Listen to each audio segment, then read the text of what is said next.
काय घ्यायचा पत्ता ज्या शेतकऱ्यांनी आपल्याला इथे बसवलाय त्यामुळे मग ते दादा म्हणतो तुझा आवडतोय तू करेगा तेरा भला नाही करेगा तेरा भला म्हणजे सांगायचा अर्थ असं फक्त शेतकऱ्यांना वाचवा म्हणून आम्ही विश्वास तुमच्यावर टाकलेला आहे.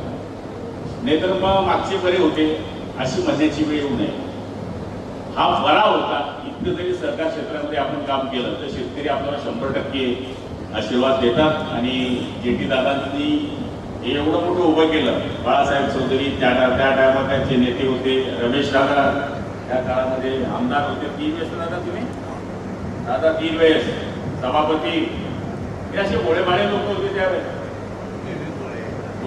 मी बोळा मी भोळे होते. मी कशाला बोळाला तिने नवत्या तिने भाजपाने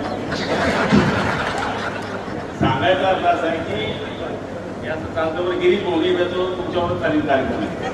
तर सांगायचा अर्थ असा आहे की हे सर्वसाधारण त्या काळामध्ये काँग्रेसच्या काळातले हे काम करणारे कार्यकर्ते होते. आणि त्यावेळेस काँग्रेसच्या काळामध्ये जरी सहकारी संस्था होत्या तर या लोकांनी मोठ्या केल्या. विनोदाचा भाग सोडा मुरलीधरांना काँग्रेसचे होते बरोबर आहे. पण मग काय सांगायचे ते काँग्रेसच्या सभेत पुढचा आमदार कोण होईल गुलाबराव पाटील होईल का सांगायचे. तर मी तर शिवसेनेचा होतो. हे लोक माणसं ओळखायचे आणि त्यांची बाजू ओळखून काम करायचे. माझी विनंती हीच आहे की आतापर्यंत खूप चांगलं चाललेलं आहे.